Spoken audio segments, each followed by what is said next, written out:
Hello everyone, my name is Anik Khatara and I am a practicing High Court lawyer. During the month of Ramzan, most of the states, even they are Muslim or non-Muslim states, they give discounts to Muslims in their country so they can perform their duty to fast during the month of Ramzan with dignity and respect. However, if you look at the Pakistan, हर रमज़ान में you will see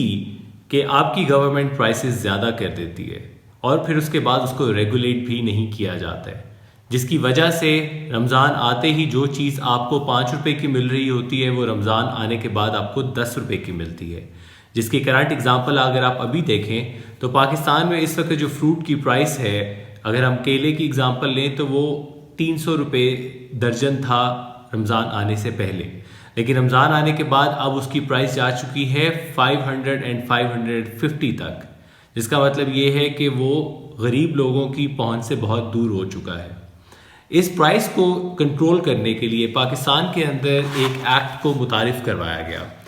और उस act को मुतारिफ करवाया गया 1977 में। इस act का नाम है price control and prevention of profiting and hoarding act 1977। इस एक्ट के तहत chief commissioner of the province के पास ये पावर है कि वो किसी भी प्राइस को रेगुलेट कर सके, उसको फिक्स कर सके, और इस तरह की ओकेजन्स में जब लोग डबल प्रॉफिटिंग की तरफ जाते हैं या ब्लैक मार्केटिंग की तरफ जाते हैं तो वो उसको रोक सके। लेकिन पाकिस्तान के अंदर ऐसे मैकेनिज़्म को अंडर दिस एक्ट आज तक अडॉप्ट किया ही नहीं गया, जिसकी वजह से most of the people living in Pakistan they have to pay the double price in the month of Ramzan. So in order to resolve this problem I filed a writ petition before the Honorable Islamabad High Court। Case के अंदर समझने की बात यह है कि पूरे मुल्क के अंदर हमें फैसिलिटेट करना है मुसलमानों को, सिटीजन्स को, क्योंकि ये अल्टीमेटली प्रायोरिटी है और फंडामेंटल राइट है हर मुसलमान का कि उसको एक्सेस टू फूड हो at fair price. But Ramzan आते ही जब उसने अपनी ऑब्लिगेटरी ड्यूटीज़ परफॉर्म करनी होती हैं तो उसके लिए उसके पास वो पैसे नहीं होते कि वो अपनी ऑब्लिगेटरी ड्यूटीज़ को पूरा कर सके, जिसकी वजह से अकॉर्डिंग टू दिस एक्ट जो आपके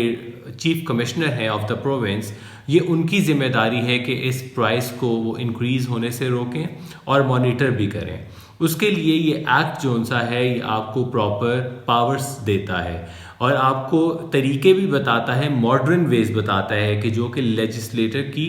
इंटेंशन थी वो बताता है कि किस तरीके से आप प्राइस को रेगुलेट करेंगे, और डिफरेंट फार्मूलाज बताता है कि इसको आप किस तरीके से लॉन्ग टर्म में रेगुलेट कर सकते हैं।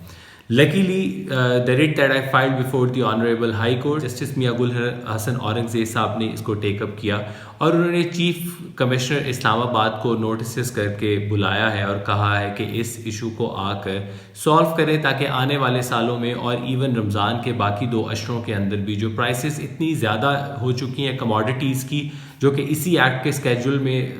दी गई हैं, उन सारी प्राइसेस को रेगुलेट किया जा सके ताकि वो लोग जो अफोर्ड नहीं कर सकते हैं इन हैफ्टी प्राइसेस को वो भी अफोर्ड कर सकें इन कमोडिटीज़ को और अपनी रिलीजियस ऑब्लिगेशन को पूरा कर सकें। और इसी तरीके से यही सेम रिट को मैंने कोशिश की है अपने कॉलीग्स के थ्रू बलोचिस्तान में, सिंध में और पंजाब में भी फाइल करने की, जिनके रिजल्ट्स आने वाले दिनों में भी आपके सामने आएंगे। मुझे उम्मीद है कि ये प्राइसेस जो उनसी हैं ये नीचे जाएंगी। ये इलीगल एक्टिविटी और इमोरल ट्रेडिशन जो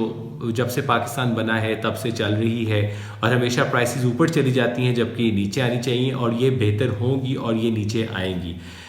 अगर आपको लगे कि आपके इलाके के अंदर अभी तक ये प्राइसेस ठीक तरीके से रेगुलेट नहीं हो रही और ये ऊपर जाती जा रही हैं, क्योंकि हर एक इंसान ये सोचता है कि ऐसा क्या हुआ कि आज से 4 दिन पहले 50% प्राइस कम थी और आज 50% ऊपर चलेगी, क्या इन्फ्लेशन आ गई, क्या कहत आ गया, क्या प्रॉब्लम आ गई? नहीं, इसका सिर्फ और सिर्फ ये वजह है कि ठीक तरीके से रेगुलेट नहीं हो रहा। अगर आपके एरिया में भी ये रेगुलेशन ठीक तरीके से नहीं हो रही और अगर दुकान वाले वहाँ पर जो गवर्नमेंट की प्राइस है उससे ज़्यादा में अपना सामान बेच रहे हैं या उसको गवर्नमेंट रेगुलेट नहीं कर रही, you can always write in the comment section and I will try to help you as much as I can. Thank you very much for watching this vlog.